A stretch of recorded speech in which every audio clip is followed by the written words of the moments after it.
Hey, what's up, everybody? Welcome to a new episode of Geeks from the Multiverse.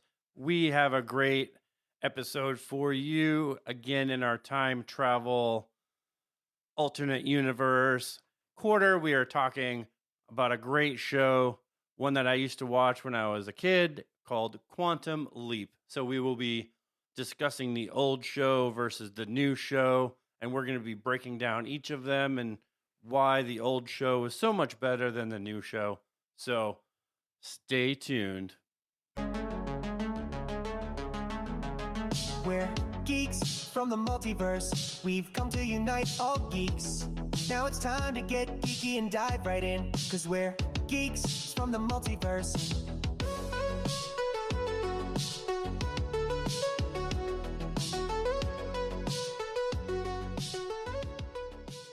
Hey, what's going on, everybody? Welcome to Geeks from the Multiverse. I am one of your hosts, Mr. Grumpy Beard. With me, as always, is Captain Listache. Yo, what's up, everybody? But yes, today's episode, yes, we're going to be talking about Quantum Leap. Now, the thing is, Matt, I know we're talking about time travel with this whole quarter that we're doing and everything else, but it's interesting to see a show like this where, we've talked about shows that, and, we'll be mentioning one a little bit down the episode, but like, you're talking about a show that, yes, it was great back in the day, but then, are you sure you want to bring it back? You know what I mean? Like a show that you would think that it's still the same hype. It's still this and that. I know you were just mentioning that in the intro, but like, is it really worth the hype, for what it is? Which one are we talking about? Quantum Leap? I'm not talking about what we're going to be talking about later. I'm talking about right now, like the Quantum Leap just in general. Well, they did a reboot. Well, I know they did a reboot, but like, you still question, like, is it still relative or is it still going to do well like it did before? If they did it the right way, absolutely, they could have. And maybe we can do maybe we can do this a segment, bring it back segment on this show at a different point during this quarter. But I think the way that they did it, and we'll get into it, of why the newer series did not work. Because it didn't work because they didn't write it well enough. Oh, wait. So hold on, Matt.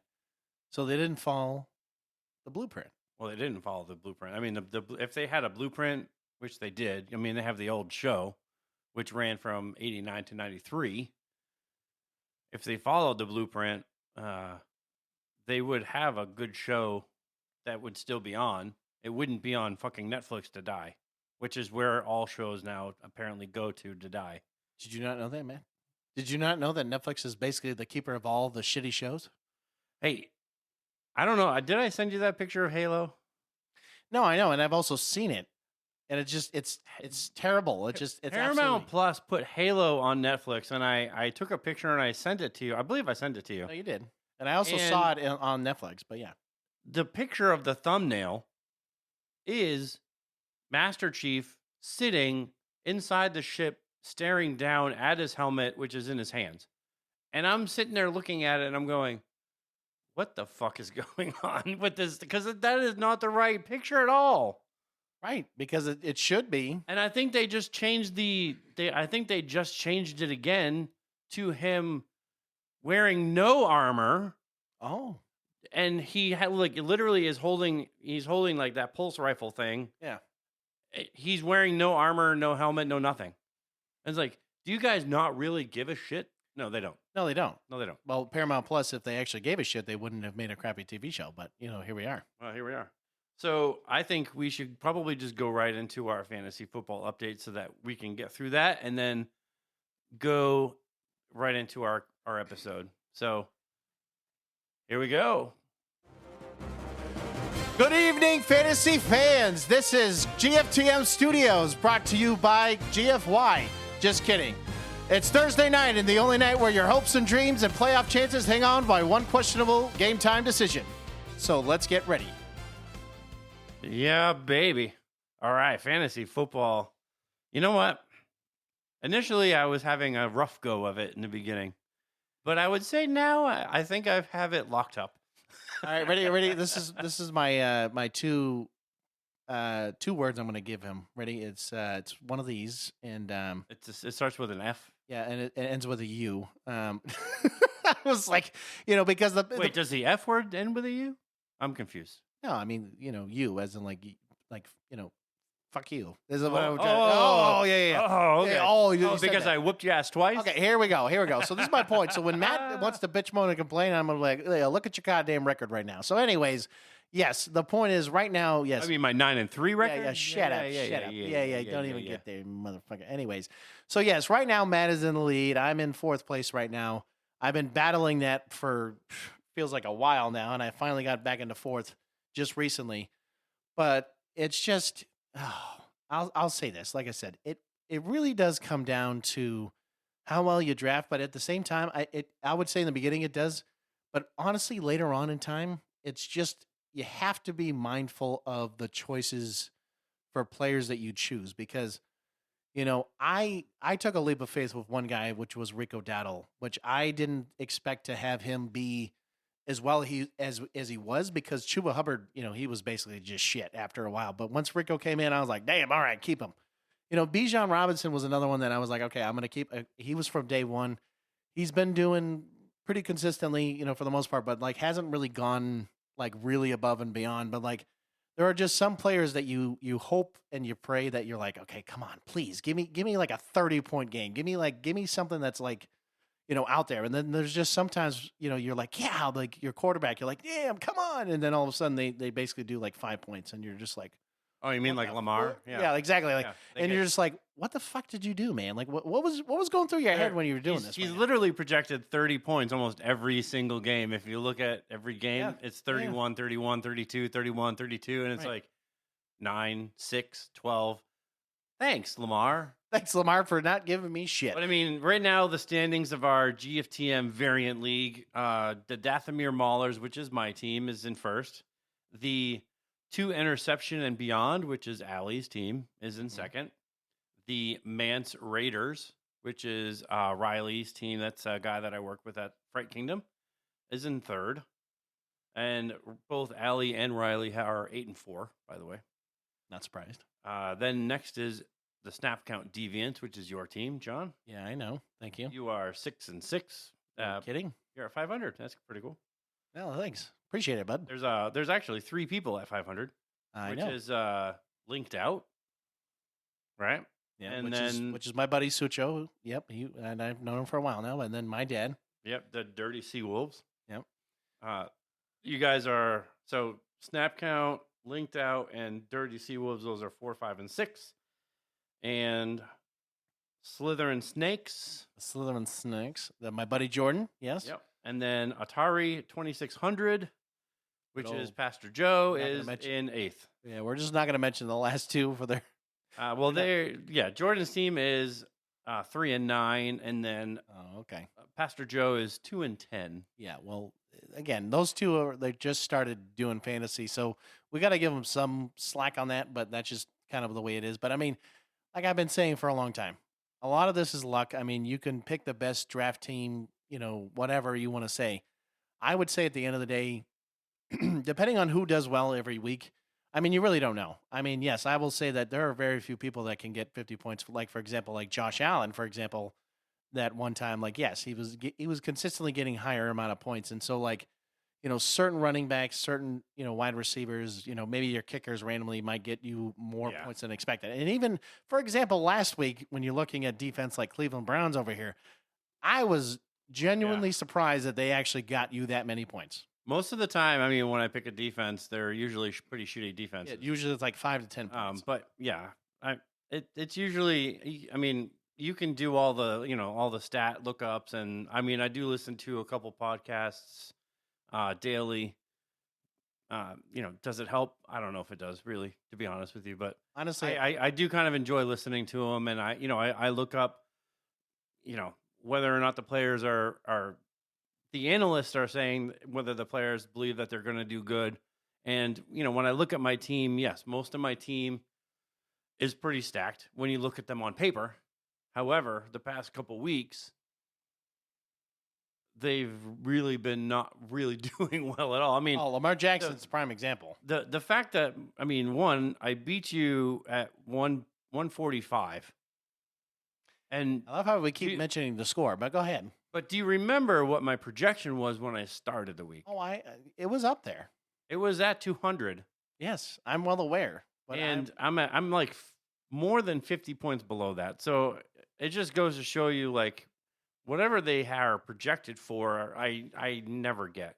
And I think I had lost in week 11. no, I mean the problem is like I said, like yes, even though I'm even, Yeah, I lost by like 70 points. so which is right. awful. So the problem is like every week. I mean, even if I look at my my record or whatever, I mean I'm really right in the middle. Like I really don't know half the time if players are going to do really well or if they're going to really shit the entire week. So like for example, I already had one or two players I think already play. One player did really well. I would say they did okay, and then the other one, I was like, okay, I don't know what the fuck you were doing, but like I'm like whatever. I guess I can't do anything about it now. But I just look at it as this: is that when you're like trying to pray to the fantasy gods, and you're saying, hey, can we just like get this guy to get 25, 30, 35 points? Like that would be great. But I look at it as this: is like at the end of the day, you're just hoping that at least you get any points at this point, because for me, I would be happy if, of course, everyone would be happy to win, but at the same time, yeah, there's gonna be a lot of times you might lose, you might be this or that. I mean, like I said, every time I verse Matt, it's always this like, because I remember again our most infamous game ever, which was last year, and Jamar Chase had this like 50, 60 fucking point game. 65, yeah. Yeah. Okay, the point is it was fucking ridiculous, and it was the most points I've ever seen in a fantasy game for any player, for that matter. Because even Matt even agreed. Like, he's like, "You've never seen that." I'm like, "Yeah, no shit. I've never seen somebody get 65 points you went in a off, game." yeah. So my point is like, yeah, you get lucky. Like that was pure luck. That was extremely lucky, because at that point I'm like, all right, whatever. There was nothing I could do about it. I was already going to lose by honestly so much, and I was just like, God damn it. Every time he got points, I was like, dude, I'm like, should I text him like an apology? Like what? Like Oh, I honestly, I think sorry, bro. Honestly, at that point, I was just like, I don't want to talk to Matt right now. I just didn't want to talk to him for like a couple weeks. I was like, don't even fucking mention fantasy. No, I mean, like this year, I'm like, it's nice because we're trying to new people. We're trying to get people to start playing with us. But Matt and I just talked. I mean, we're trying to see about trying to extend our 8-man team to a 10-man team. I'm hoping that maybe a couple people that I recently talked to might join. We'll see how that goes. But we're going to see how this keeps going. I mean, we've been doing it now for the last at least 2 years now. So we're working. Next year will be team or year 3 really. But I mean, hopefully we can just keep this going. And if maybe you want to join our league, maybe let us know or whatever. But I mean, hopefully we're not going to do like a 20. We're not doing like extremely large amounts of people. I mean, that would be too much. I think having what we have. I mean, if 10 or 12, and if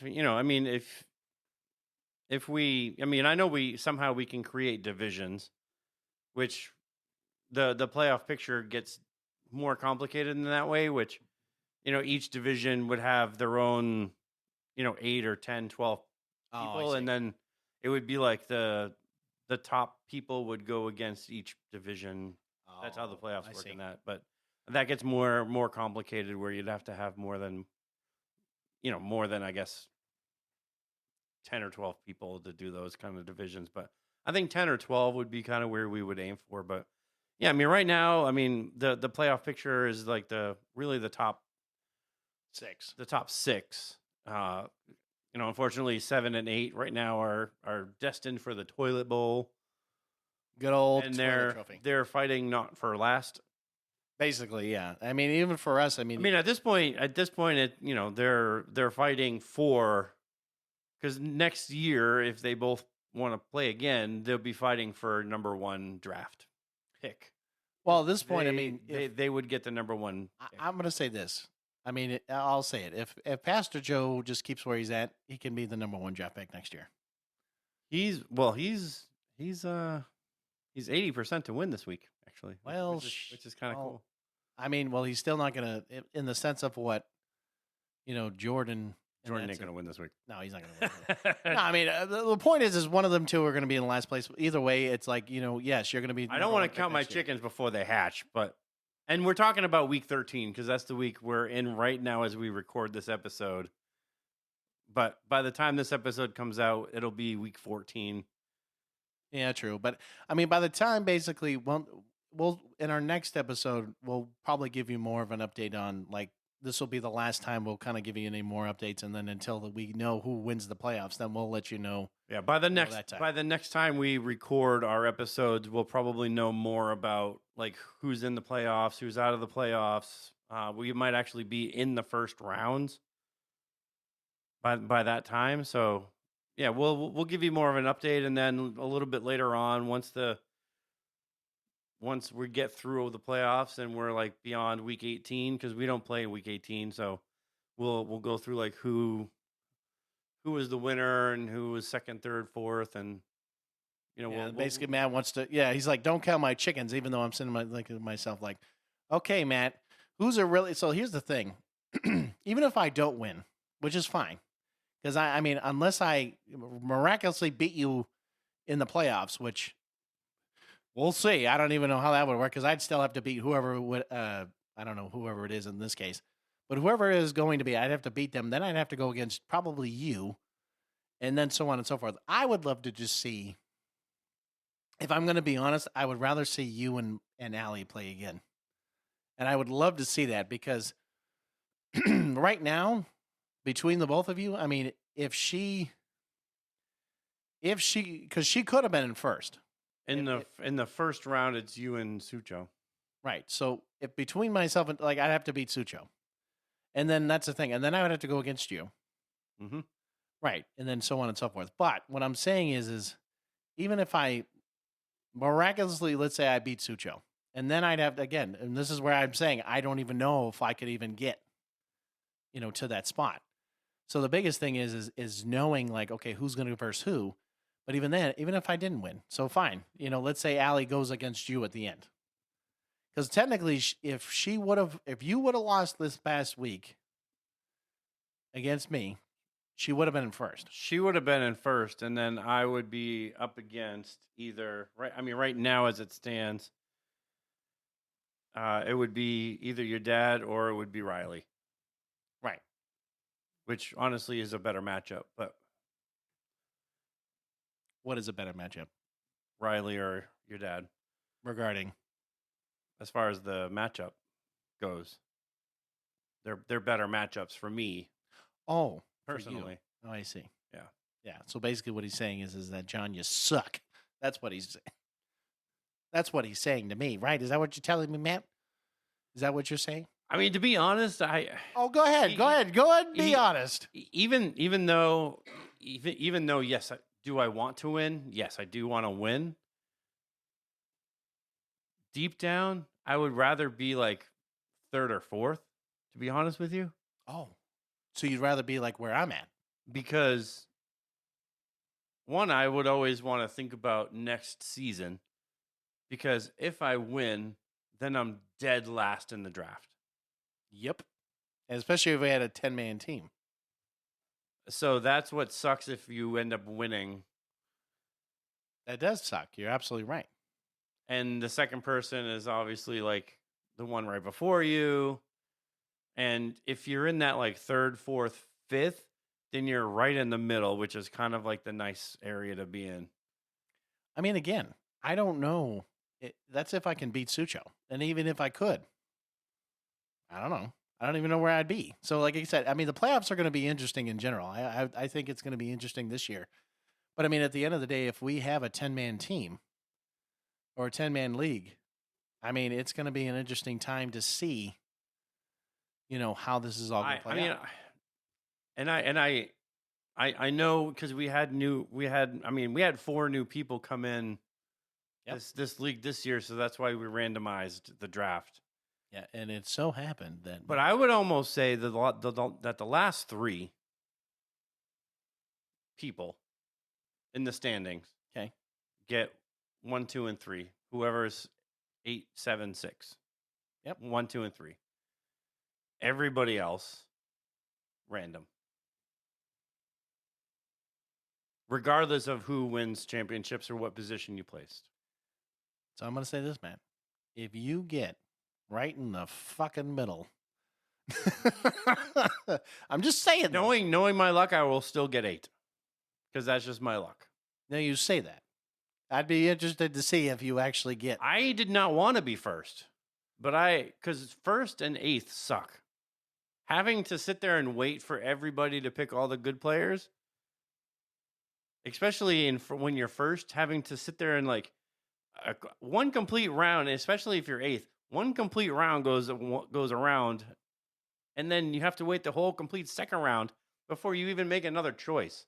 When you're right smack dab in the middle between that 3 to 6, at least you get to make a choice, even though you don't make a second choice right back to back.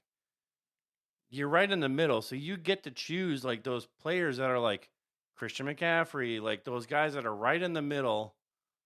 That 7 and 8 and 2 and 3, like they don't get to choose. Granted, yeah, you miss out on like a Jamar Chase and some of these like 1 and 2, characters. Sure, you do, but anyways, I know enough about that shit. But I'm just saying, like I would rather do the draft that way, like the last 3 or 4 get 1, 2, and 3, or 1, 2, 3, 4, and then everybody else. I would say the bottom 3 get the first 3 spots, and then everybody else is just randomized. I mean, that's what I say. But I mean, it depends. It really depends. Or I would say even the last 2 would get the first 2 spots, and then everyone else could be randomized. Because again, I would just think that if you think about it like playoffs wise, right? Yeah, but I mean, if you beat somebody in the first round and they're just knocked out, then they're not playing beyond week 15. Well, I mean, yeah, true. Okay, so fine. We'll call it. But it would be whoever is in 6th. If you're in 5th, then no, you don't. Like you won't get, like, it's like right now for us we're in 8, so it would be 8, 7, and 6. Everything 5th and up will get random spots. All right. So it'll be 1, 2, and 3 would get the 8, 7, and 6. They would be 1, 2, and 3, and then everything from 4. You know what I mean? So 4, 5, 6, 7, 8 would be.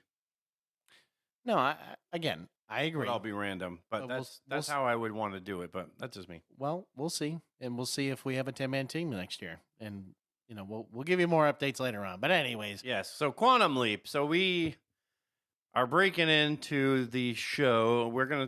Let's just talk about the old show, because for one thing, we wouldn't have a new show without the old show, obviously. But the original Quantum Leap followed Dr. Sam Beckett. He was a brilliant physicist who built a time travel experiment called the Quantum Leap Accelerator. When he steps inside to prove that it works, something goes wrong. He's flung into the past, leaping into the bodies of other people throughout history. Each time he wakes up in someone else's life, trapped until he puts right what once went wrong. Wow, that's a hard sentence to say. There you go. Guided by his cigar-chomping holographic friend Al and a supercomputer named Ziggy, Sam solves personal and moral crisis, racism, sexism, injustice, regret, before leaping again. The twist is he never controls where or when he'll go next. He can't leap home until the universe decides his work is done. So the old, Dr. Sam Beckett was Scott Bakula, and then Dean Stockwell was Al Calavisi. Calavisi. Or Calavici. Calavici? Sure. Well, I mean, if you're going to say it the right way. BC, what is this? Calavisi. What do you, like, are you just like, I'm not use your finger? I'm not Italian. You're right, I'm Sicilian. So again, Calavici. So I guess we can go into this, like, what made the original Quantum Leap timeless, right? So Dr. Sam Beckett, we just established, right? He was a quantum physicist. He activates this time travel experiment gone wrong, leaps into people's bodies, He's guided by Al. The show was built on compassion. It wasn't about the spectacle of the leap, even though that's what the show was about, but it wasn't about the leap itself. The show was built on compassion. It was about what he was doing in the leap. So each leap wasn't about history, it was about humanity. And that's what I liked about the show. So what I find interesting is it kind of reminds me of like a few different ideas. So like, what was it? Adam Sandler, the cobbler, right? When he puts on the shoe and then basically he just like steps into somebody else's life. Now, granted, kind of like that, but then it's also like I'm thinking of the movie Jumper, right? When they like jump in, like they teleport in that kind of sense. I mean, and now granted, I understand it's a particle accelerator, this and that, but there's like so many different ideas into this one show. But again, I know it's an original show in this sense, but it's crazy to look at like some of these like different aspects and be like, okay, because you're right. I mean, if he doesn't know who he's jumping into and like where he's at or whatever is going on in that time, I mean, it's honestly a great concept. I mean, it's different. It's new at this time. It's not something like people would think to create a show on in this case. But like, I think when you're looking at the idea like so far, I think it really kind of hits a different kind of like you said, like the compassionate side, like the feely side. It makes the story real as best. Yeah, as and they talked about all kinds of different like I was saying in the kind of description of the show. I mean, they hit all kinds of personal and moral crisis. Like they tackled racism, they tackled sexism, they tackled injustice. Like so when he was jumping into the bodies, like he didn't just look like himself. He looked like the other people. He was the only one when he looked in the mirror that saw like what he saw himself. Right. But everybody who saw like him saw the person he jumped into. And I mean, we have a few episodes here, and I want to talk about the first one. So no, that's fine. I was just gonna say this. Why is like when you look at like at least 80s and 90s TV shows, why is it that they only did a few seasons? Because especially like a show like this where it could have gone on for like a while. I don't understand that theory of like those kinds of TV shows. I never understood it. I don't know what because like it just doesn't seem to make. I mean, shows back then also went for like 23, 25 episodes. You know what I mean? So I mean, there's a lot of episodes. So I don't know exactly why. But I would think, especially maybe like they just ran out of money. Maybe I don't know. No, I know you don't know, but I always just was thinking about it because like there are just some great TV shows that I think that could have lasted a longer time than just 4 seasons. So these few episodes that we're discussing is what made the show so good. So this is some episode deep dives here. I mean, we're not going too deep into the episodes, but one of them was in season 1, episode 7. It's called The Color of Truth. This is where Sam leaps into the body of a black chauffeur in 1955 Alabama. Now think about this. He's a white dude who jumps into a black dude in 1955 Alabama.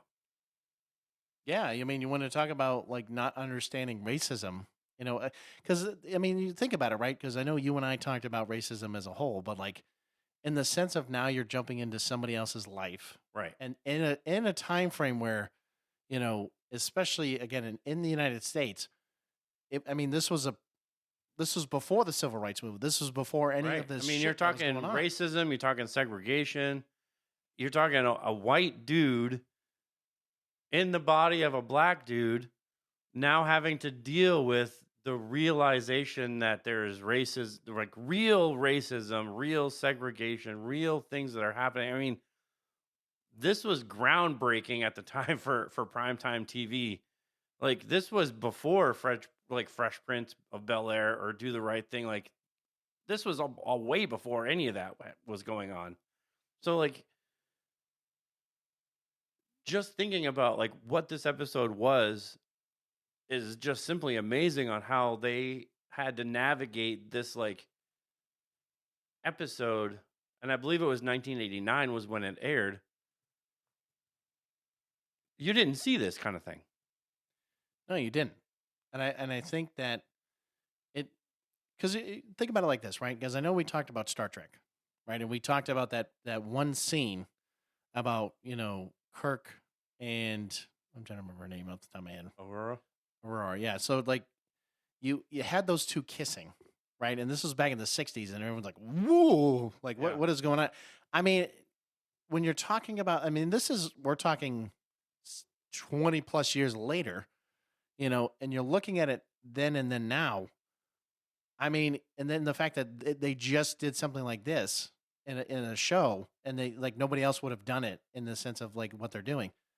That says a lot, especially where our culture was, especially at that time. But you're also talking about, and I have to make this point again. A white guy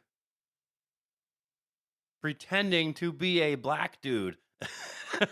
No, this is what I'm saying. Like if you try to do this now, you basically would get canceled. No, hold on. Yes and no. Yes, I could see it because of our culture and society and this and that. But here's the other thing. Because if you look at it, the fact that, again, we're talking about a white guy back in 1989. Now, again, the new version of this, he's Asian, correct? Asian, yes. But I don't think he jumped into another race. No, like, you know what I mean? But it's funny, though, because you're right. Because, but we had to change the race because then it's not racial. Then it's not racism then. So the next one is season 2, episode 8. This one's even better, I think, than dealing. I mean, racism is a big story, but this one's the episode title is called Jimmy, and Sam jumps into a man with Down syndrome, and he's fighting workplace discrimination. And the cast of this episode included real actors with disabilities, which was extremely rare for the time. So could you imagine this was probably now 90s because it's season 2, I would imagine, or early 90s. Real actors with Down syndrome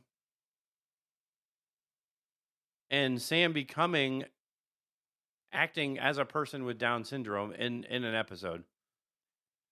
Oh, and nowadays, no, because the problem is like, if you and I both know this, is that anything that was done in the 80s and 90s, you can't do half the shit that you were pulling anyways. But like, I mean, here's the problem, right? Is like, how do we fix the norm? Like, how do we make it normalized in the sense of like, it's not a stigma. It's not, things we've talked about. This whole episode was caring. It was compassionate. It wasn't about like Sam fixing something. You know what I mean? It was Sam fighting workplace discrimination. Like, he wasn't trying to, like, I have to fix this man. Like, no, he was fighting against what was happening. Like, that is the whole message of the episode. It wasn't like, oh, I have to get this man a new job and make his life better. No. He was, as this guy, he was standing up for himself. He was fighting against it. Like, he was making a name. Like, it was a caring, compassionate, like, human episode. And you're like, this is exactly what almost every episode was. Well, it was about people. No, right. And dealing with the problems that they were presented for his sake. But like, I agree with you. I mean, when it comes down to disabilities, racism, God forbid it was, but at least I don't know if there's one, but maybe there was one about like the LGBTQ, or whatever. I'm not saying there would be, but like, I don't believe there is, but no, but what I'm saying is like, if you start talking about those really difficult topics to talk about, especially back then, I mean, you're right. There wasn't a lot of people talking about those things or doing any of those things. Like now it just seems like, oh, we got to do it now. But I think if you did it a certain way now, you could make it, probably just as impactful, just like you were back then. But like, I just don't know if the writers are really up to it. That's the problem. It's like, you'd have to make it so that it wouldn't seem that it was,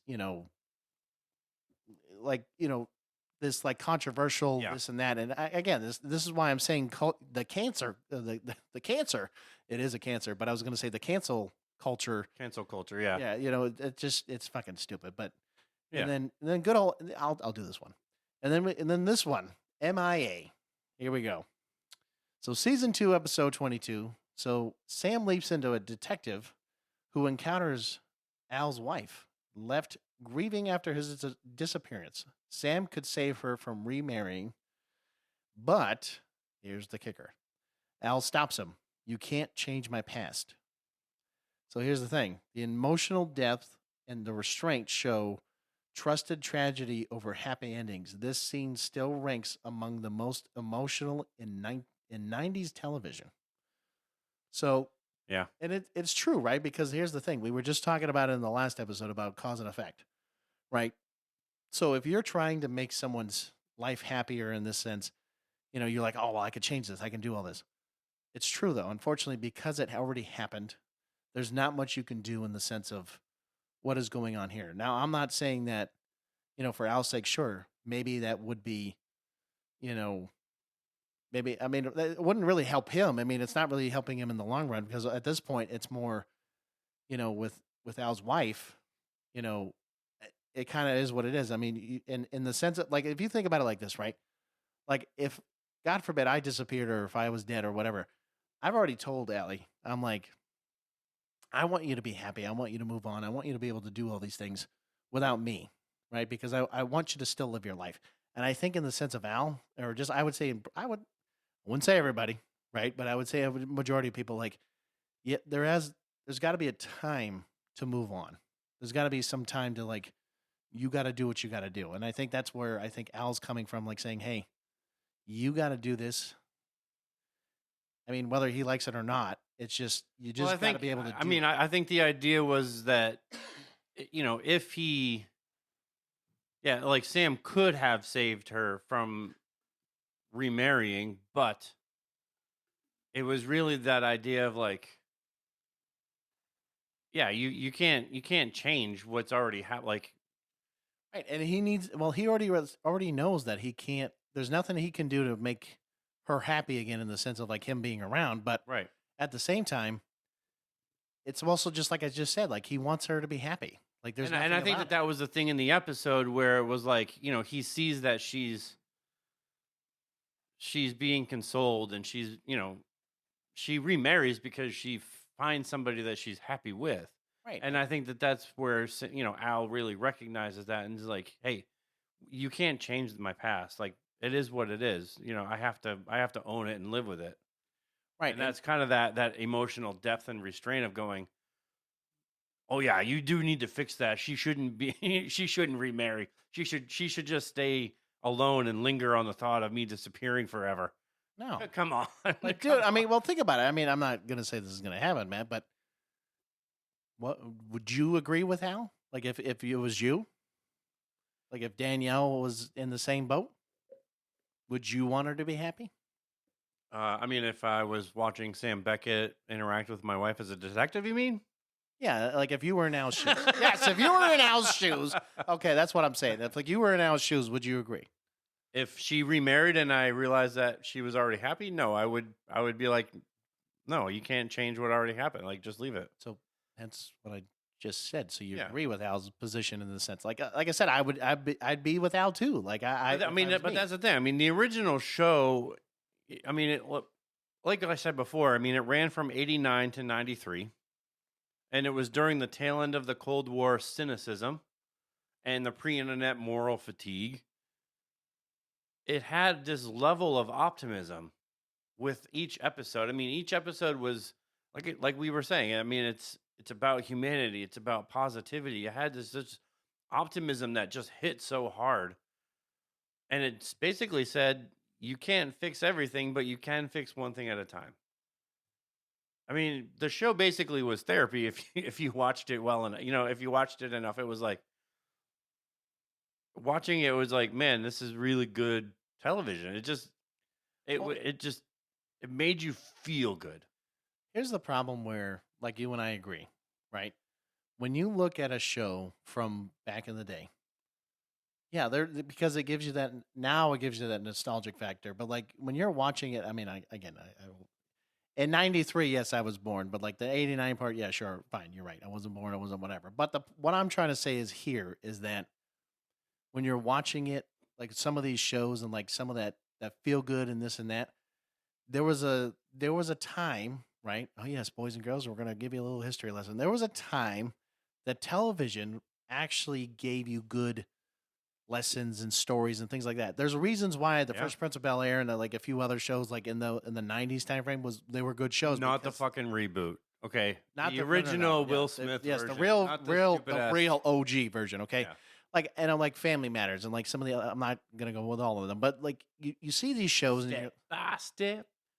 Do you remember that song? yes, step by step. Ooh, baby. Anyways, now stop Yeah. it. You don't start with me now. No, like you're or Captain Planet. No, no, Captain Planet. he's our hero. Anyways, no, but what I'm saying is right is like you're watching these shows and they usually gave you a good lesson, right? And that was just the vibe of like I would say the late 80s all the way through the 90s. And I mean, once you hit the 2000s, it was kind of like a hit or miss depending on what you were watching. But it was a reason why that these shows were so great. And so like when you're looking at a show, like we're talking about Quantum Leap here, it gave you that emotional investment that you wanted to watch every week, right? And those are the kinds of shows that I would rather watch now, because like when you watch a lot of these shows now, like the next one we're going to be talking about here in a second, because they wanted to reboot the damn series.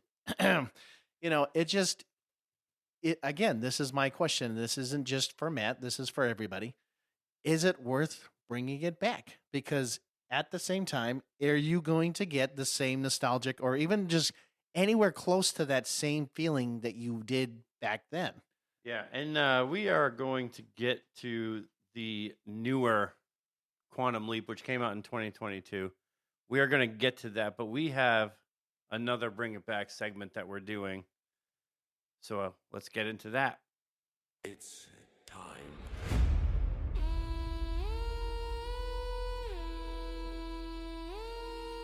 To bring it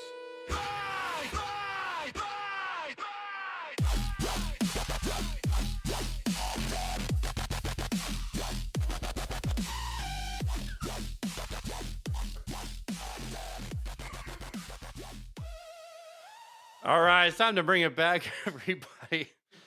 Hold on. Why are you laughing, Matt?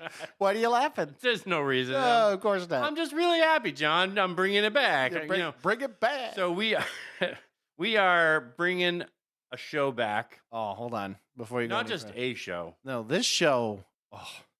So Dude, this show was awesome. So I will admit this, right? So like I remember my dad watching it a while back, and I was like, "Oh, what's this? Oh, it's called." I'm not gonna mention it right now, but like he was watching it, and I started watching it with him, and then recently in the past, I would say like last few months or so, I was like, I'm just gonna watch it, and then I was like, oh my god, I was like, this is a show that we really need to bring back, and I mentioned this to Matt, and I said, dude, this is a show that you really should bring back. And I think you could definitely this is a show that basically kind of reminds me a little bit of like Quantum Leap in the sense of like you're learning the lessons, but it's so interesting and weird at the same time. And it kind of follows that same style of what basically Quantum Leap is. But the show is called Sliders. Sliders. I mean, it's such a great show, but Sliders was like the original multiverse show before studios even knew what a multiverse was. I mean, it was wild. It was fearless.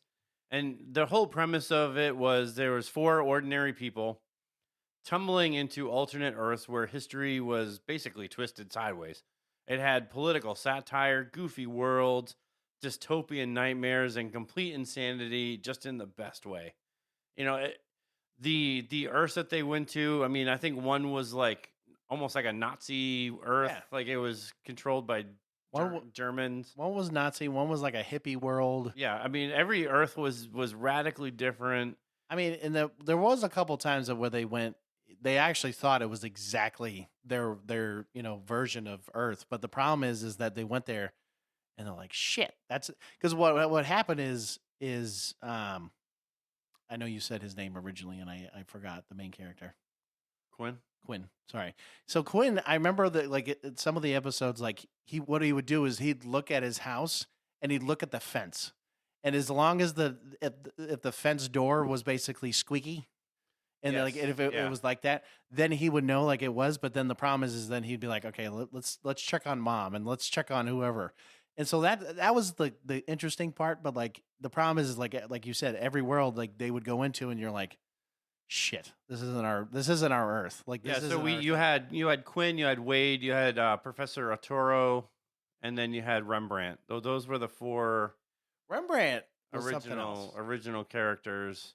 Hold on, but Um, I know we're gonna jump into it, but Rembrandt was, I think, out of all of them, he was the most he was the anxious. He was the goofiest one. He was the goofiest one, but he was like, I don't know what the hell you're talking about, but I honestly wish that they used Arturo more. Like, I wish they used him better in the show. And I then think they just he- kind of killed him off, and it was like, well, really, you just kind of killed him off. I mean, yes, but I mean, he was kind of a pompous asshole. There was times that he was. Sure, I mean, but he's a college professor, so that was Well, no, but he would that always was the rule. Well, right, but the problem was he would always be. He tried to be the smartest person in the room, but he also knew that Quinn was, when it came to like the sliding machine and stuff. Like, But I mean, here's the thing. I mean, each week it was like an endless world of the week variety. It was built-in mystery every time a vortex opened. I mean, you had a fanatic fan base that was begging for answers. I mean, they're still begging oh yeah, for answers, and a cancellation that left characters, arcs, and lore just hanging in the wind, because when Sliders was canceled, it never got an ending or the evolution it deserved. So the whole multiverse craze that's everywhere now, well, Sliders did it first, guys. I mean, Sliders is the one that perfected this whole thing. So we got three things that initially held it back. I'm going to get into the first one. all right, go ahead. Network interference nuked the show's identity. So this is Fox and Sci-Fi rewrote arcs. They broke the cast. They derailed its entire mythology. This is this is a huge one. When you have a show and then the network just goes, no, we need to change this. We need to swap out this cast member and this cast member. We need to swap out this storyline for this story. Come on. Right? Like, come on. What are we doing here? No, I mean, you're right. I mean, if you're going to have an original crew, then keep the original crew. Like, you don't need to keep switching them out or keep doing whatever you needed to do. But like, even this is the biggest one too, I would think as well. The budget couldn't support the ambition, right? So like, big ideas, tiny wallets, alternate worlds stuck in LA alleyways. I mean, the problem is like now you could have the budget. You could have these grand ideas. I mean, when you look at Doctor Who, for God's sakes, I mean, this show has been since the 60s, for God's sakes, Right. and it's been going on for years.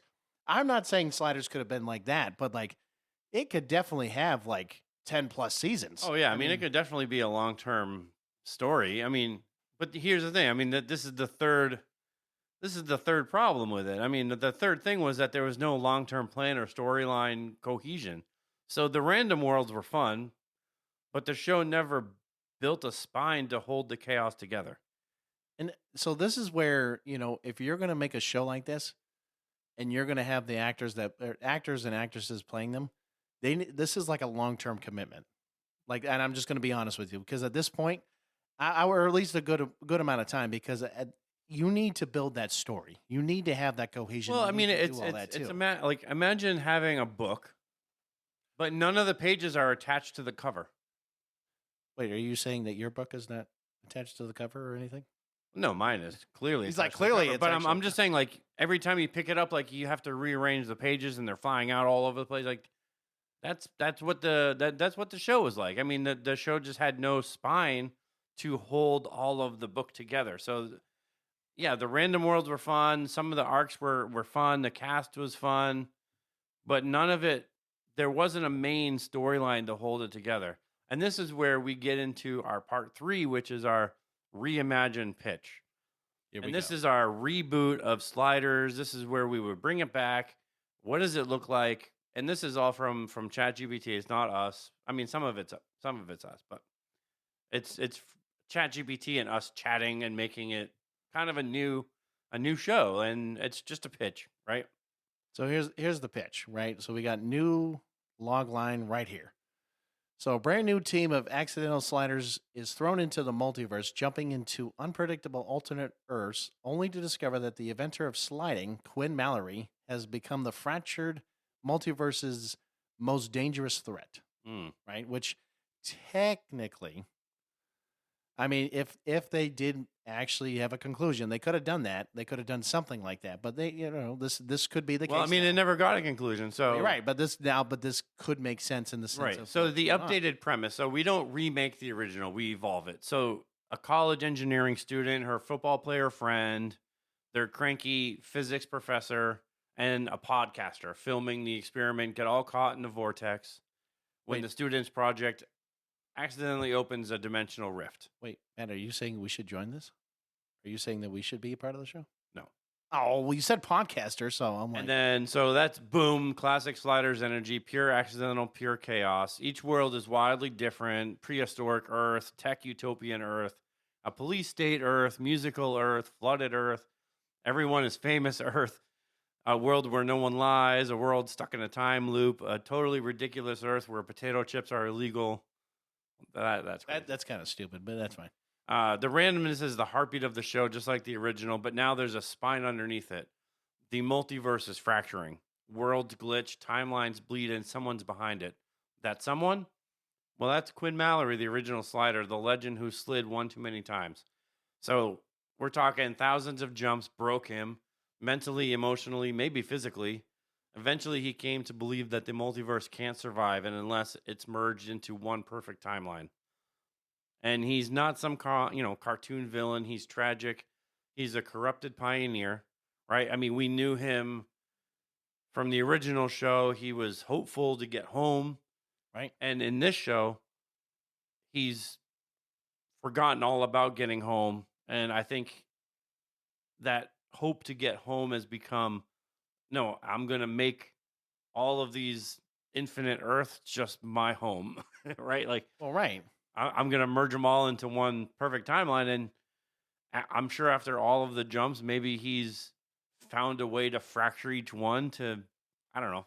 But that's the whole idea of the show. I mean, the new sliders are now caught in this wake, and they don't want to save the multiverse. They're just trying to get home, and Quinn Mallory won't let them. But here's the hook, right? So this new generation slides across infinite worlds while slowly realizing that the man who created sliding has become the architect of the multiverse's collapse. This reboot nails the balance the original never achieved, right? So the OG randomness intact. Fresh cast with modern chemistry, a mystery that builds naturally. Emotional ties to the original series without remaking it. A villain audiences actually care about. Infinite playgrounds for modern world building. This is the sliders with clarity, stakes, and mythic tragedy at its core. Now, here's the thing about this. Is when I look at this right now with the hook, is that I'm like, wow, okay, so we're still keeping to the OG kind of factor. Yes, bringing in The blueprint? wow, the blueprint. That's crazy. Whoa. But the fact that you're taking Quinn Mallory as the villain, so it's just ironic how tragic that is. You're taking basically the hero of the last, basically Right, the series, the hero to of then the series. Yeah. making him the villain. And then here's the thing. Now, whether or not he become again, this is just an idea. Whether he stays in like throughout the entire series, and like sure, maybe the last episode of like this entire series is like he's, basically fracturing all the Earths and doing all this, and then finally they come Yeah, they go I back mean, home. I don't know. You could go anywhere. I mean, maybe he's not the real villain. Maybe he's, He's just a puppet. maybe he's a puppet to somebody else. And Right, but like you could have it for like a few seasons, and then you're like, "Whoa, I didn't know that he was just a puppet," and then so on and so forth. we also played around with, I mean, this is like fan guarantee features. There's random worlds every single episode. There's no toned down formula. It's pure sliders chaos. And the timer returns unforgiving, iconic. It's untampered. I mean, we all know the timer. When the timer hits, like you have to jump or you're stuck, right? That's a sliders lore that we all know from the show. Like, Right. you have to go when that timer hits. Quinn Mallory reappears. It's not nostalgia bait, but he's a fallen legend. I mean, Right. he's the villain, at least in the first season. If we get beyond that, like I said, you can grow that beyond what you Yeah, maybe it takes a couple seasons to finally show them or whatever, Yeah. and then you get there. At least one legacy slider cameo. We had toyed, ChatGPT and I toyed with like when the sliders hit one of the Earths, Rembrandt was left behind. I honestly would think I would love to see Rembrandt. Honestly, I think I- between the two, I think I would rather Yeah, see.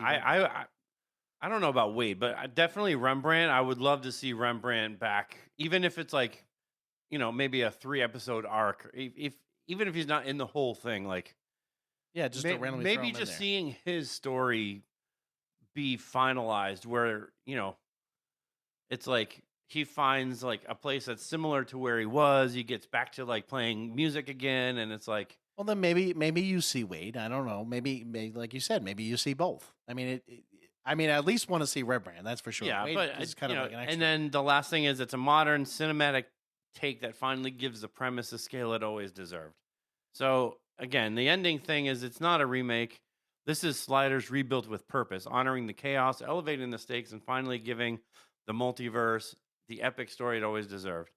Funny how it all took was a reboot that actually gave a damn about the slide. I mean, here's my thing. If they did it correctly, if they could just follow this, I would watch the shit out of the show. Oh, I would watch the crap out of this. Yeah. And Matt would be like, "Hey, asshole, did you watch the? No, you better jump on it right fucking now, man." But I can tell you this: if they do the same treatment that they did with the reboot for Quantum Leap, I will not be watching that shit. And basically, you just destroyed everything that we just talked about. But I do think you definitely, if you follow the blueprint and you follow like what we were just saying, although this whole time, like, yes, I would 100% vote to bring it back. Absolutely. Honestly, I hope that if they ever wanted to, this is a show I would definitely bring back, and hopefully they could make it. It doesn't have to be Legendary. legendary. Right, I would say legendary, but just basically enough to make people would be like a new generation of basically Sliders fans, Yes. right? And to Yes. or maybe even bring back some Absolutely. of that nostalgia for the ones that have watched it. Yeah, I mean, it's like it was saying, not just for the nostalgia bait, but No, but you want to give that reboot a real kick. That this is something that we're doing. It stands on its own, but yes, we will give you that nostalgia of like, hey, this episode might have Rembrandt. We might show things from the previous episodes, like maybe they go to Mallory's house, Quinn Mallory's house. oh yeah, Like maybe they go to places that were in the original show, or they show like old tech, or there will be like things of nostalgia, but it's not going to be here's the 2022 Quantum Leap. here, before we get into that, what network would you want to see actually take on the show? That's the real boy. question. Oh boy. Because I just want to know from your perspective, because I know we've talked about different networks, but I'm curious to know which network would you want to actually try to make the show? I'd have to go with probably Amazon. Well, yeah, definitely don't do Paramount Plus because they'd fuck it up anyways. No, Paramount Plus will fuck it up, but I probably would say Amazon. So MGM, huh? Or just Amazon in general? Well, not strictly MGM, but I would go probably Amazon, whatever the studio for the main studio for Amazon. Yeah, it's I- probably just Amazon Studios, but if I had to take a guess, but I mean, I don't know. I don't know if this is quite like an HBO thing. I think this is too sci-fi for HBO. I mean, Maybe Stars. honestly, I think Stars might be able to handle this type of thing, but Stars is more of like Spartacus and you know what? Here's my thing. I would agree with you. I would either say Amazon, but actually, you know what? I probably would even go. I would say probably HBO Max, and I'm only going to say this because then you don't have to worry about the ratings. if in it some goes to ways. Netflix, you're getting one season and it's done. Yeah, no, I would say HBO or Amazon, but I would probably go Yeah, with I- honestly HBO. Number one for me would be Amazon, just based on they tend to do a lot more like sci-fi and No, but I mean, I think with HBO, the only reason why I'm saying this is because you could then not have to worry about like the rating of like it has to be G, it has to be like well, Amazon can also do that stuff. no, I'm too, not but- saying that, but yeah. that's just me. But anyways, yes. So Quantum Leap. Yes, 2022 Quantum Leap. This is a new reboot, and it picks up 30 years after Sam Beckett's final leap. And the Quantum Leap project has been revived by a new team of scientists. No kidding. Yes, and it's led by Dr. Ben Song, who's played by Raymond Lee, who secretly steps into the accelerator and vanishes just like Sam once did. So now he's lost in time. Ben leaps into different people's lives across decades, trying to help them while uncovering why he leapt in the first place. His fiancée, Addison Augustine, played by Caitlin Bassett, appears to him as a hologram and offering mission updates from the high-tech Quantum Leap headquarters run by Magic Williams, that's Ernie Hudson, Jen Chow, Nan Risa Lee, and Ian Wright, Mason Alexander Park. So I believe Dr. Ben Song, obviously we said that, Addison, Jen Chow. You have Janice Calavici. There you go, Matt. Georgina Riley. And she's obviously playing Al's wife. Wait, Ernie Hudson, is that he's the one over in Ghostbusters, right? Is that the same one? Yes. Okay, just making sure. So I'll say this. Being one that's watched the show. I have not. So I realize that you probably didn't. No. But being one that's watched this, my wife and I watched the show. The early episodes showed some promise. Okay. Ben leaping into a boxer, an astronaut, a gunslinger. It showed promise. But the problem with the show that you learn really quickly is that the show traded heart for homework. It was more about Ben doing stuff than it was about him really helping. You know what I mean? Because the earlier show dealt with issues and problems that was in these people's lives. And when he leapt into some of these people, like one of them, he was fleeing a crime, because he was like the getaway driver. And basically, like the whole show was him trying to save this guy from basically dying.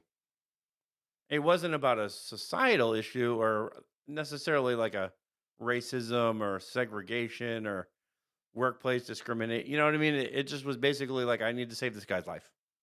So it was about him like doing stuff. So the mystery became the focus of like, why did Ben leap? Who sent him? What's the conspiracy?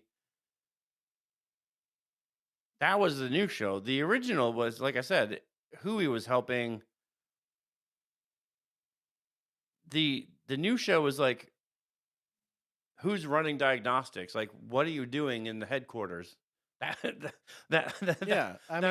was what that basically was like the, what's happening in the mission, control room. Like what's going on? Like, who's helping me? Where's everybody?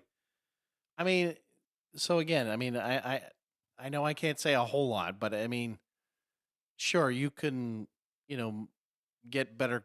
I don't know, but we'll call it like this. So you can say you can have better technology. You can have, all these different things going on all at the same time. But like, if you're not, bringing back that same, I'm not saying nostalgic piece. I'm saying more that same vibe, that same kind of way of doing things that you did in the original. It misses the heart. Right. It misses the point of why the show actually did so well. So if like, you're just saying like, okay, well, who's running all this? Like, who's like, if you're trying to figure out, what is actually going on in basically the background. And then now, granted, let's say nobody, this is like the first time you've ever heard of Quantum Leap and you're just going to, all right, I'm just going to go jump right into this new show and not watch the original. You spent the whole time watching that old show. The whole time was focused on Sam Beckett. You never saw what was happening behind the fucking scenes. Because it didn't matter. This show, no, you saw what was going on behind the scenes because they tried to spend most of the time trying to figure out like, oh, I think we figured out the machine. No, you didn't. And it was just like, but this is where like they treated time travel as this plot device and not a moral device. This is the difference, and it was Mission Impossible with nostalgia filters. The whole reason we were starting to watch the show is because they sold this idea of like we were going to meet Sam. Right. That's kind of what I was getting. That was what they were trying to do in the show. They were trying to see if they could find Sam within the like they could find him in this like quantum leap and actually just leap right to where he was. But instead of doing that, he just kept leaping to random spots. But it became that plot device and not the moral device that the old show was. And sure, you know, you can proudly showcase your diverse cast all you want. But when you mistakenly put your representation in the place of depth,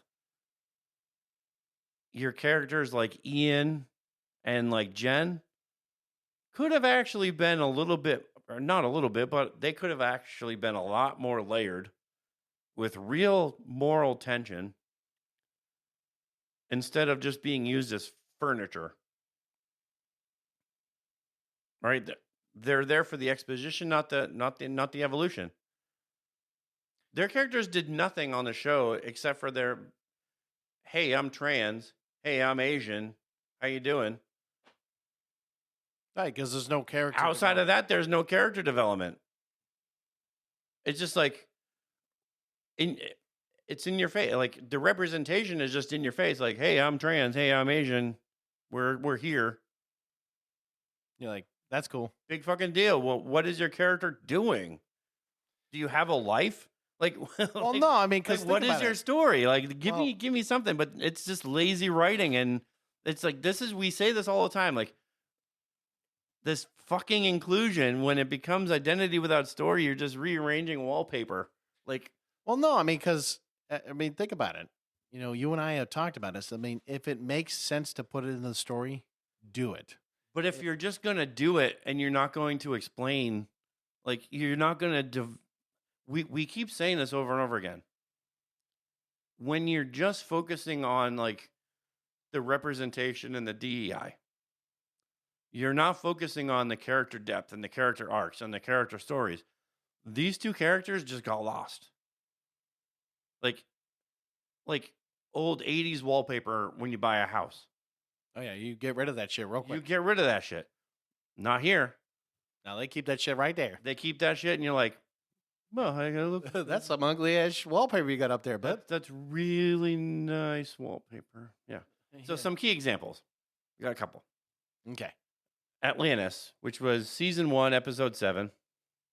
Ben's trapped aboard an 80s space shuttle. Oh, no kidding. Great setup, but zero emotional payoff.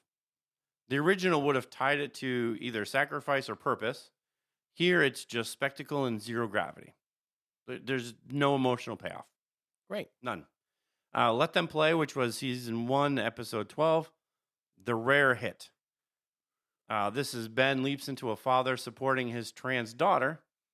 A heartfelt episode that actually echoes the original's empathy. When the show slows down and breathes, it remembers who it's supposed to be.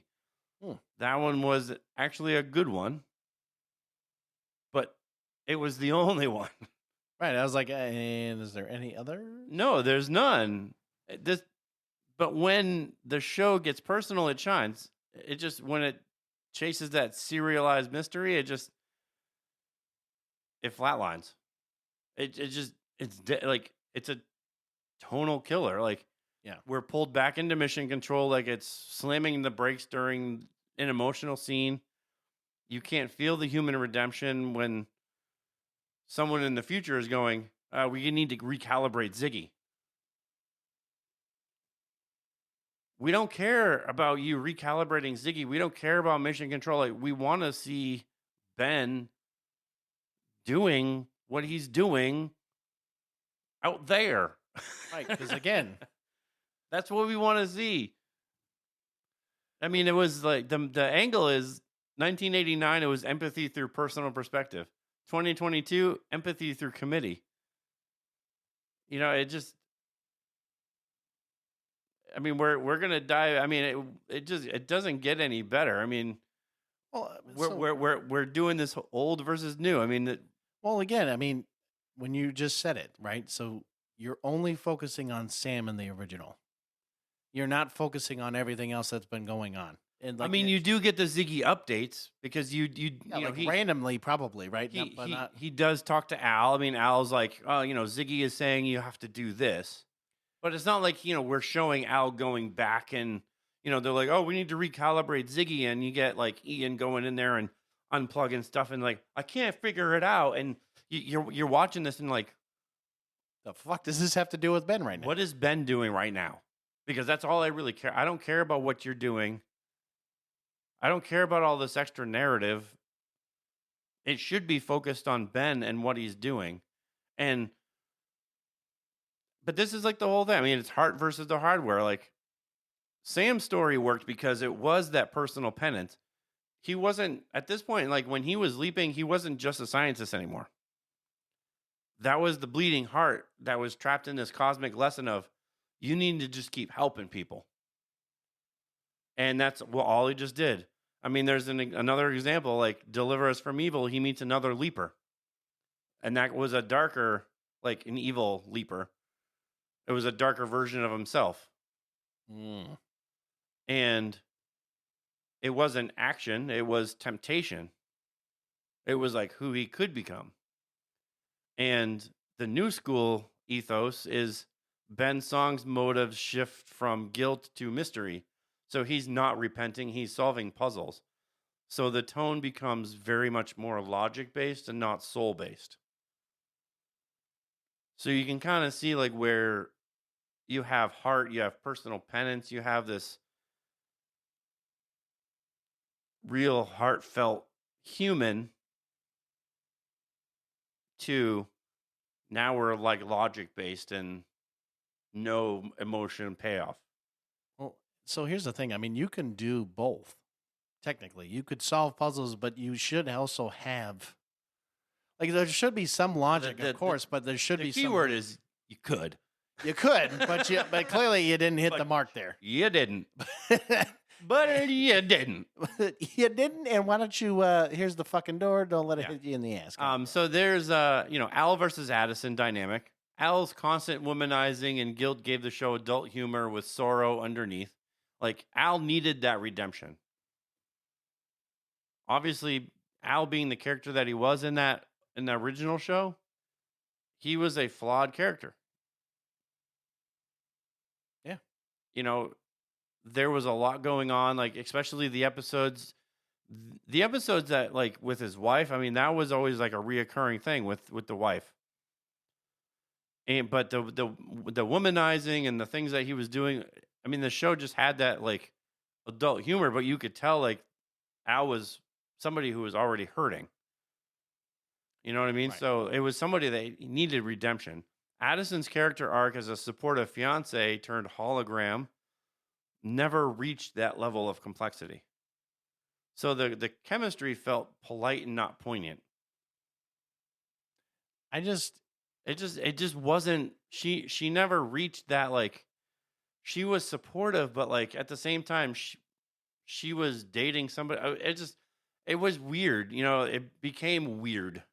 Well, it just doesn't make it to me. I guess right now I'm even just listening. I'm just like, that doesn't make any sense. I mean, at least where Al, again, like you were saying, because he's flawed and there's other things going on, at least there's emotion. There's something to, kind of help relate people to want to, again, watch the show, especially with like these supporting characters where Addison is like, okay, so why does this have to be more complex than it needs to be, kind of a deal? But it's called bad writing.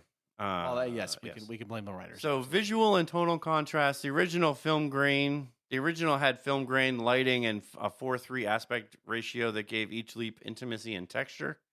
I mean, part of the 4:3 was because of the time, obviously. But the reboot's digital clarity and clean palettes made it too sterile. Emotional distance feels built into the pixels. And I think when you look at a lot of the original episodes, you can kind of see that like film grain and the certain lighting that they used when they go back to those, 1955 and those other times. Right. Whereas in the newer show, when he's leaping into that, the 80s and he's leaping into all these other people, it's kind of the same coloring. It's the same clean palette. Yeah, I mean that's the problem where a lot of the newer shows. I mean, it's good. Like you get to see the images and it's clear or whatever. But yeah, I mean that again. I would like to. I mean, if he goes to the Old West, like I would like to see kind of like more of those tones. No, I'm not disagreeing, but unfortunately, where you're right in the 80s, 90s, kind of when you're watching television, I mean, you just saw the differences in like what they had for that technology. Where now it's like, oh, we got to make it all vibrant and colorful and this and I know. you're like, well, why? Yeah, I don't know.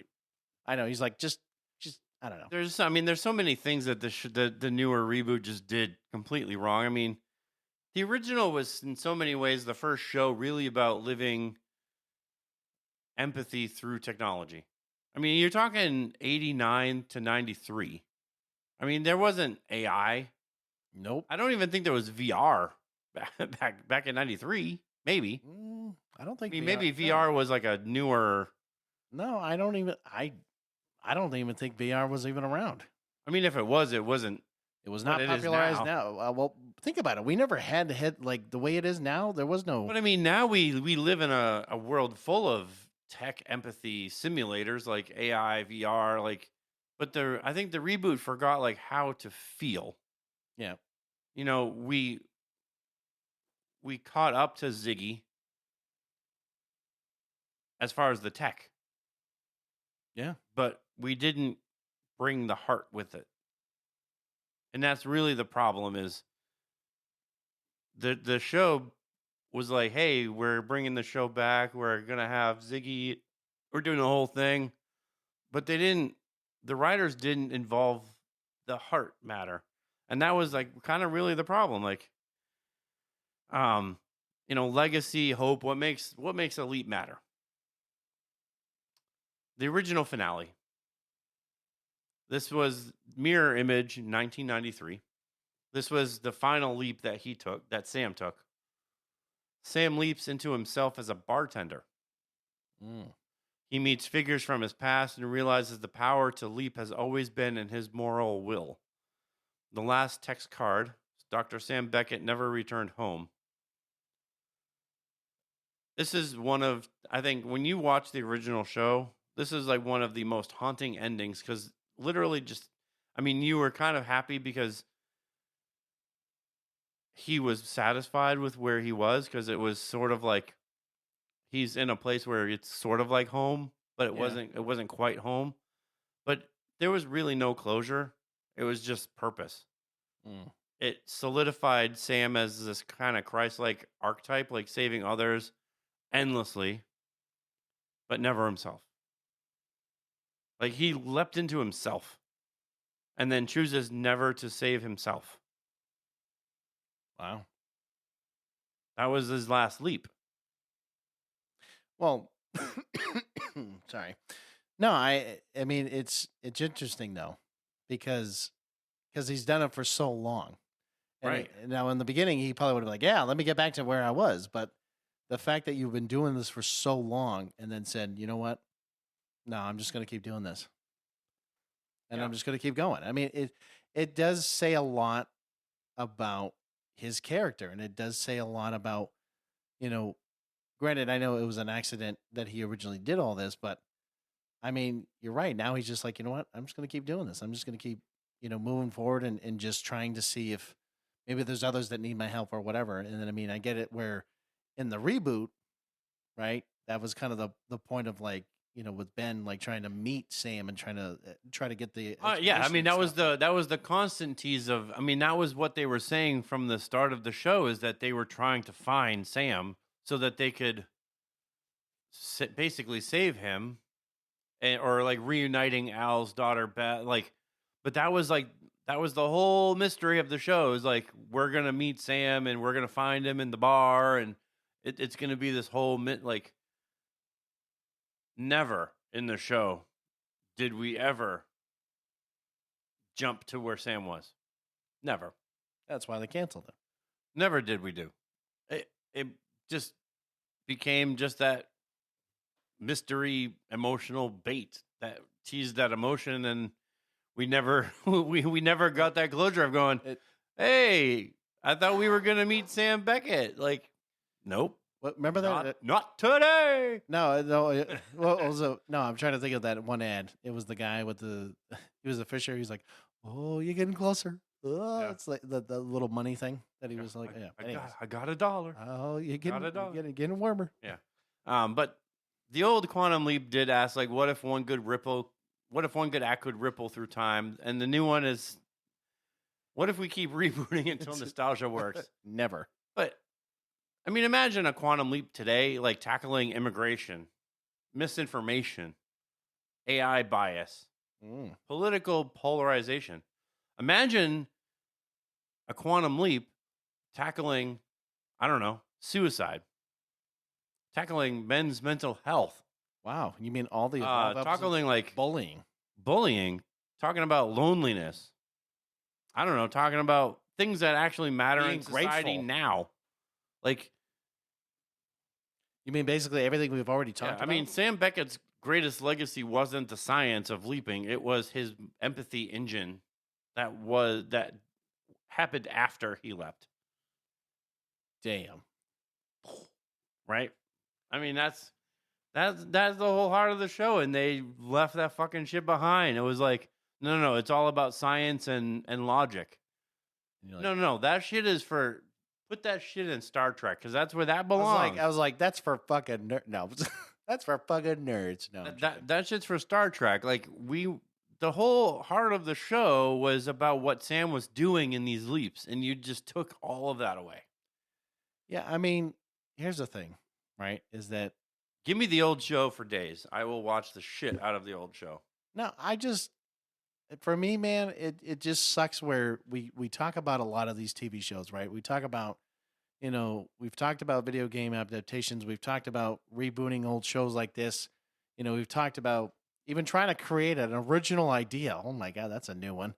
And again, the same issue is there's no soul in a TV show, or basically there's no idea where, they just can't seem to grasp the concept, or really what just like any of these the shit that's going on. But go ahead. You know what I'm learning? What? After all of our AI versus Hollywoods, after all of our Bring It Back, I mean, we've done 2 Bring It Backs, but our 2 Bring It Backs, our AI fixed it, all of the little segments that we do, our AI versus Hollywoods, like I said, pitching new fucking ideas Is damn near impossible. It's actually not that fucking hard. Oh, no. Let's try this. Yes, I'm not saying it's not that hard, but it's damn near impossible for Hollywood to get it right. No, because they're not fucking trying. No, because they're lazy. It's like, imagine throwing shit into a literal fan and then looking at the splatter and going, that one. Yep, that one right there. Sounds good to me. That one's good. Like, I imagine like they like in a writer's room, they probably just put up a big thing on the wall and they throw literal shit into a fan, and wherever the shit lands, it's like, yep, we're going with that one and that one and that one. Yep. Write it down.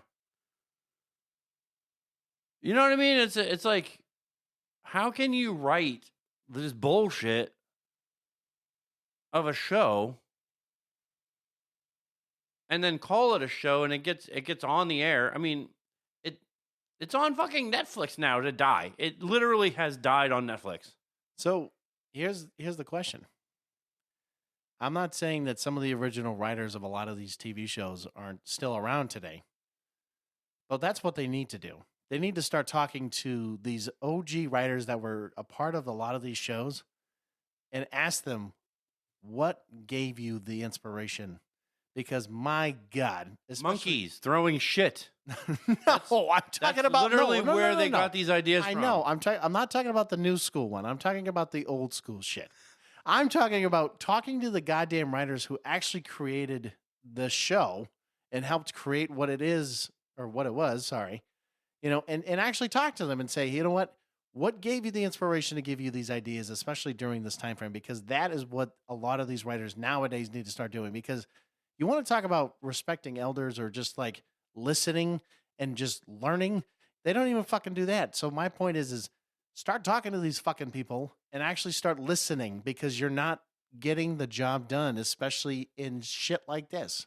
I just think that they don't have imaginations anymore, and I just think that they just imagination. Yeah. I just think that they just don't have enough imagination. But to be honest with you, the 2022 reboot has ruined the idea of any kind of a bring it back. Because now, if you try to bring it back, this reboot has left a sour taste in everybody's mouth about. You would really have to fucking knock this show out of the park if you were going to do any kind of a reboot. And I think that the reboot of Quantum Leap has ruined any chances of it ever seeing the light of day again. No, I think Quantum Leap is absolutely dead. Well, and this is why when we just talked about Sliders, sounds like Matt and I are going to go to some networks and we're going to be like, listen. And as much as I like to say, yes, it needs to be brought back, please don't. Please don't. Right now, the same people that brought us Alien Earth, which if you ever want to watch the show, please don't. Go ahead, Matt. Tell us why. If you ever wanted a show about a girl who wants a My Pet Alien, watch the show. And it has nothing to do with the Alien franchise, then you can watch Alien Earth, because the show just is absolutely fucking horrendous. But the same people that made that show, they took the Alien franchise and basically shit it out of their assholes, are now taking on, guess what game franchise, John? They're doing. Hold on. Are they doing Call of Duty? Is that the one you're talking about? They're doing a brand new show. Oh, no show. Okay. Yep. Go ahead. On Far Cry. Oh, God. Oh, God. Please don't. If there's anything, don't. I mean, the fact that they're also creating a COD movie. The same two people that made Alien Earth. Oh, God. Which is, one of the guys is Rob Mack, who was the guy that was in Always Sunny in Philadelphia. Okay. Yep. Is not only one of the guys making the show, but he's going to be in the show. I don't know how I feel about that. I can tell you how I feel about it. Maybe later. Because we're going to be wrapping this shit up. But anyways, yes, I know Matt could go on for days for ranting because that is his jam. But you know what? We got to definitely end this episode. But I will say this real quick. Again, your good old fist bump, good old follow, interact, subscribe, and tell your friends, just like we always say.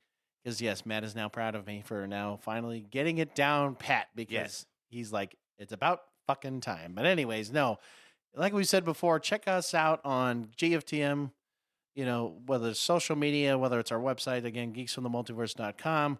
You can go on the merch store, go check us out on all the resources, all the, fun stuff that's on there. Matt's done a lot of stuff on there. Trust me, it's well worth the clicking on it, all the different, buttons that it's got on there. But anyway, pick up some merch and support our little podcast. Because two dudes and two different mics here. We can't do everything by ourselves. We need you guys to help us out. So we're going to close up. But anyways, until next time, boys and girls.